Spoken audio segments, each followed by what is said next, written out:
Today, we're counting down 12 films where characters fall for stepmothers, mother figures, or women who blur the line between nurturer and lover.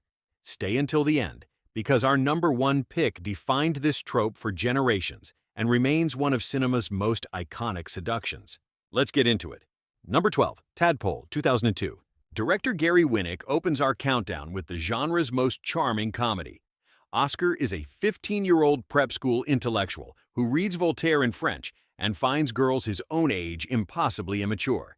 He returns home for Thanksgiving with a singular obsession, his beautiful stepmother Eve, played by Sigourney Weaver. Oscar quotes philosophy, makes meaningful eye contact, and nurses his impossible crush with adolescent intensity. The comedy arrives when Eve's best friend, played by Bebe Neuwirth, responds to his advances instead, creating awkward complications while Oscar continues pining for his stepmother. Weaver brings warmth and bemusement to a woman who gradually realizes her stepson's feelings without ever encouraging them. The film never consummates its central desire, instead finding gentle humor in the gap between Oscar's sophisticated self-image and his fumbling reality. Number 11, Igby Goes Down, 2002. Burr Steers directed this darkly comic portrait of a rebellious teenager fleeing his dysfunctional wealthy family. Kieran Culkin plays Igby Slocum, a prep school dropout who escapes to New York City where he becomes entangled with his godfather's mistress, Rachel, played by Amanda Peet. While not technically a stepmother, Rachel occupies the complicated space of a woman connected to his father figures. Their affair creates conflict with Igby's godfather, played by Jeff Goldblum, adding another layer to the family dysfunction already poisoning Igby's life. The film surrounds their relationship with Susan Sarandon as Igby's cancer-stricken mother and Ryan Philippe as his cruel older brother, creating a portrait of wealth and dysfunction where boundaries mean nothing. Igby Goes Down understands that forbidden relationships often emerge from families already broken beyond repair. Number 10, Womb, 2010. Hungarian director Benedek Flagov crafted this haunting science fiction meditation on love, loss, and identity. Eva Green plays Rebecca, a woman whose boyfriend Thomas dies in an accident. Devastated by grief, she makes an impossible choice. She clones him and carries the clone to term herself. She raises this child as her son, watching him grow into an exact replica of the man she loved. As he reaches adulthood, the boundaries between mother and lover begin to dissolve. Green delivers a performance of extraordinary restraint, conveying years of suppressed longing through glances and silences. The film raises questions without comfortable answers. Is this child the same person she loved? Can she separate the son she raised from the lover she lost? Womb transforms its premise into a meditation on whether love can transcend death without becoming something monstrous. Number 9, Hallam Foe, 2007. Scottish director David Mackenzie delivered this psychologically complex drama about grief, voyeurism, and displaced desire. Jamie Bell plays Hallam, a teenager who retreats to his treehouse to spy on the world below after his mother's death. He's convinced his stepmother, played by Claire Forlani, is responsible for his mother's drowning. Despite his hatred, a twisted sexual fascination develops between them. When Hallam flees to Edinburgh, he becomes obsessed with a woman who looks exactly like his dead mother, highlighting his unresolved Oedipal issues. The film refuses to simplify Hallam's psychology, presenting his attraction to maternal figures as both symptom of trauma and genuine desire. Mackenzie shoots Edinburgh with grimy beauty while Bell delivers a performance that makes Hallam's disturbed behavior uncomfortably sympathetic. Number 8, Chéri, 2009. Stephen Frears directed this elegant period drama set in the twilight of Belle Époque Paris. Michelle Pfeiffer plays Leia, a retired courtesan of legendary reputation who has known young Fred, nicknamed Chéri, since his childhood. His mother, an old rival, asks Leia to educate her son in the ways of women. What begins as casual instruction becomes a 6-year love affair neither expected. Though not technically a stepmother, Leia has occupied a godmother role in Chéri's life, making their relationship a transgression of familial as well as generational boundaries. Pfeiffer delivers one of her finest performances as a woman confronting her own aging while losing the young man who made her feel immortal. When Chéri is forced to marry a woman his own age, the film becomes a devastating study of love destroyed by society's expectations. Number 7, Adore, 2013. Anne Fontaine directed this sun-drenched melodrama that puts a provocative twist on the stepmother dynamic. Naomi Watts and Robin Wright play Lil and Roz, lifelong best friends living in an idyllic Australian coastal town. Having raised their sons together, each woman essentially functions as stepmother to the other's child. The transgression begins when each woman starts an affair with the other's teenage son. The film follows these entanglements over years as the boys become men and the women age, creating a strange, extended family unit built on secrets. Watts and Wright bring genuine emotion to women who know they've crossed lines but can't bring themselves to stop. Adore examines how intimacy and familiarity can curdle into something forbidden when generational boundaries collapse.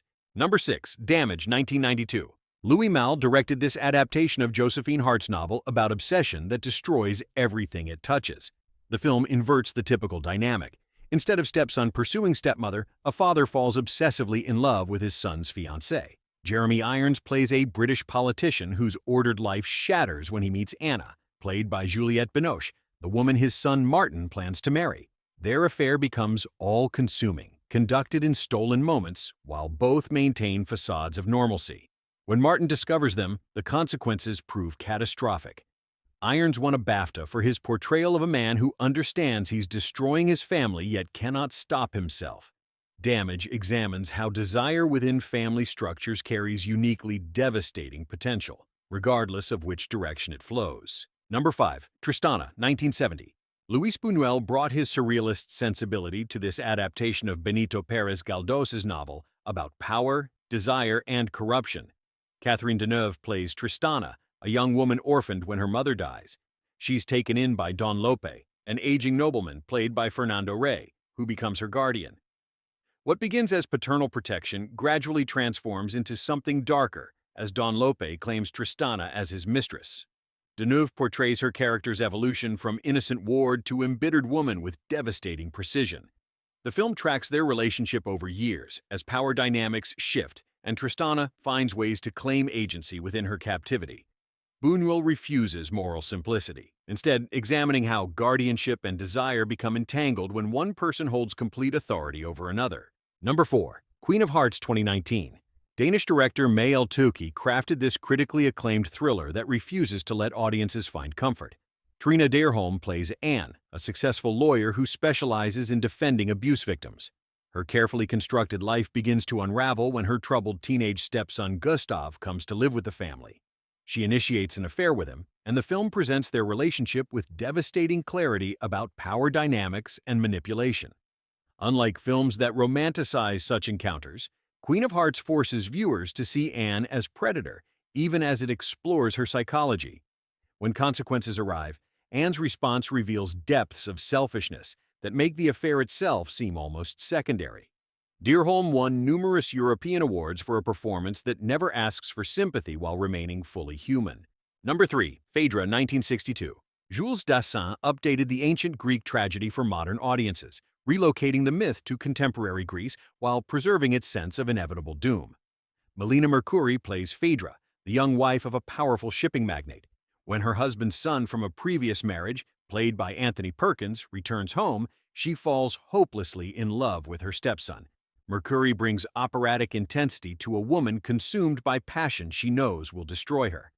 Perkins, fresh from Psycho, conveys the young man's confusion as he's drawn into a relationship that violates everything he believes. Dassin shoots the Greek islands with stunning beauty, creating ironic contrast between sun-drenched landscapes and the darkness consuming his characters. The film demonstrates why this story has resonated for millennia. Some desires carry destruction coded into their DNA. Number 2. Teorema, 1968. Pier Paolo Pasolini created this provocative allegory about a mysterious stranger who arrives at a wealthy Milanese family's home and systematically seduces every member: father, mother, son, daughter, and maid. Terence Stamp plays the visitor with angelic beauty and unsettling silence, never explaining who he is or what he wants. For the son, the stranger occupies the role of everything his cold, distant parents never provided, a figure simultaneously paternal and erotic. When the visitor departs as suddenly as he arrived, each family member is left transformed and destroyed in different ways. Pasolini uses the premise to critique bourgeois society, religion, and the emptiness of material comfort. Teorema suggests that a family starved of genuine connection will grasp at any intimacy offered, regardless of how it violates conventional boundaries. Number 1. The Graduate, 1967. Mike Nichols directed this landmark film that defined the older woman's seduction for generations. Dustin Hoffman plays Benjamin Braddock, a recent college graduate returning to his parents' wealthy California home uncertain about his future. Mrs. Robinson, wife of his father's law partner and played by Anne Bancroft in an iconic performance, offers him certainty of a different kind. Their affair unfolds in hotel rooms and awkward silences, Benjamin passive and confused, Mrs. Robinson controlling and ultimately vulnerable. The film becomes more complicated when Benjamin falls for Elaine, Mrs. Robinson's daughter, creating a triangle that explodes the family structure entirely. Nichols captured the generational anxiety of the 1960s while creating images that remain embedded in cultural consciousness. The seduction scene, Simon and Garfunkel's soundtrack, the final shot on the bus. The Graduate established the template every subsequent film on this list either follows or deliberately subverts. And there you have it. 12 films exploring the forbidden territory of falling for a stepmother or mother figure. From Greek tragedy to modern thriller, from dark comedy to psychological horror, these movies examine why this particular transgression holds such power over the imagination. What unites these films is their refusal to simplify. The best of them understand that forbidden desire doesn't emerge from nowhere. It grows from loneliness, dysfunction, grief, and the complicated needs that family structures both create and fail to satisfy. Which of these films have you seen? Which would you add to the list? Let us know in the comments below. And if you enjoyed this video, subscribe and hit that notification bell. Until next time, keep watching.